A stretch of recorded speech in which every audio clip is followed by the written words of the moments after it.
fairly quick overview of the 2020 Ford Mustang convertible with 4-cylinder turbo gas engine. I don't know if it's twin turbo or single. I think it's single. It's not as quick as a Tesla Model Y. I don't know about compared to Tesla Model S. I'm going to be going over many pros and cons. I'll be getting out showing you some things outside. But first, while I'm sitting in here, okay, so to get the roof up and down is this button here. First, you push this button here, and it puts the side windows down, which I believe are 4 total. Then you push there, and the top goes down, and then the same thing to put it all back in reverse. Some of the pros, this thing it handles extremely well on dry pavement, and it's pretty quick for a four-cylinder, and it's roomy enough. I'm 6'4" to stretch out my legs. Not real comfortable with a sports car driving position as I am my Sprinter van that's in the shop. So this one is a rental car. I've been driving for several days. Mercedes of Sarasota is sponsoring this car.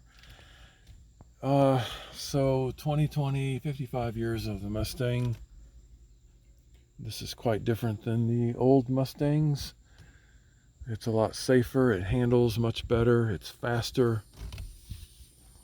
It's cool looking. It's very low to the ground. When I'm driving, I see just a big ass hood. So the visibility is less than average of any vehicle. It is fun to drive. The convertible model, the price I believe ranges from about $35,000 to $40,000 for something like this. Has lots of features. It has different driving modes. So for example, driving mode here it defaults to normal. It won't save anything. You have to manually switch it. Sport Sport Plus, or track, drag strip, snow/wet. Okay, it's kind of bogus because snow/wet, that should be automatic. It should detect and adjust accordingly, so that should not be a manual setting. The normal and Sport Plus, there's really no difference other than Sport Plus has a little louder sound, a little racier sound, and track and drag strip, I don't notice any difference between those and Sport Plus. The sound system is okay. You're not going to get really big thumping bass, but it's okay. Let's see, what else? It does have air-conditioned seats, meaning air flows up through these holes in the seat. The seats are below average in comfort to me. They're just kind of okay. They're not really great. For a tall person like me, it's a little difficult getting in and out.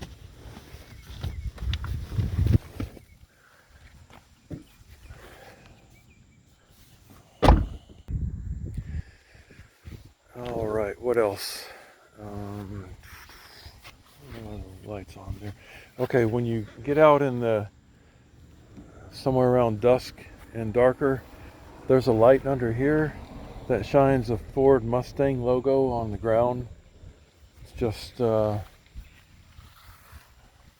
real much of a purpose other than show. I don't know if I mentioned the ground clearance is, yeah, I think I mentioned pretty low. So when you hit parking blocks, they can kind of damage the underneath pretty easy, possibly rip off that front spoiler. To turn the alarm on and off makes a really loud horn honking that I think is noise pollution. It should just be a gentle beep.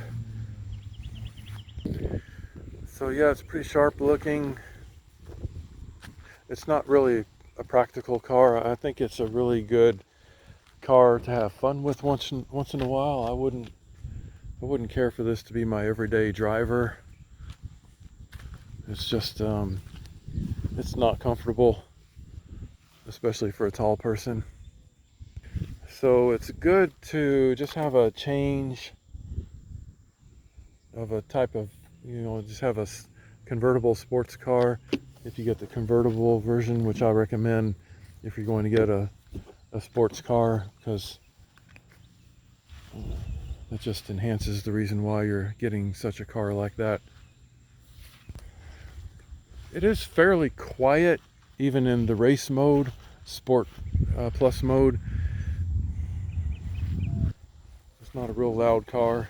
You can't really make this super loud unless you, oh yeah, let me show you, unless you do downshifting, which can be done manually here on the steering column.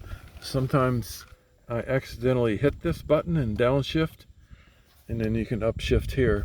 So you could really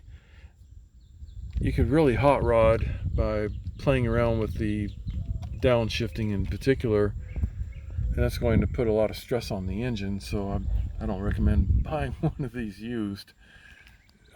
There's no telling how much abuse it's been through. So you can kind of pay attention to the RPMs. If you're getting up to 6,000 RPM, you need to back off before you do some damage. This one's automatic. So I've really had fun driving this for a few days.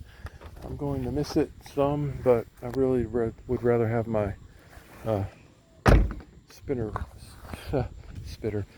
van back for lots of reasons. It's just a lot taller, more comfortable seating position, more practical, and has everything in there that I need everywhere I go, especially being converted into a camper van.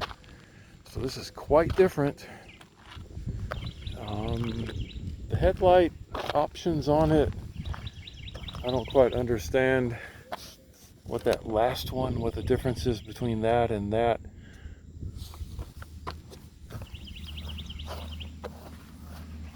Well, it's not doing it unless I turn the accessory mode on. Well, all right. There's lots of headroom. It doesn't look like it there, but when the top goes up, there's lots of room there. When driving in convertible mode, sometimes the seat belt will flap in the wind and cause a little vibration that feels kind of strange. It kind of feels like it's trying to, especially when you have that in there like that, it just feels like it's trying to do something electronic. So I just wanted to go over some of the basic important things that I've learned about it, driving it for I think about 3 or 4 days now, to help you out if you're trying to decide whether to buy one of these or similar. It should be helpful. It's probably a good collector car. It's probably going to retain value really well. Because it's desirable. This is the first car I've ever had, or that I've ever driven, where somebody yelled "nice car," and that was yesterday.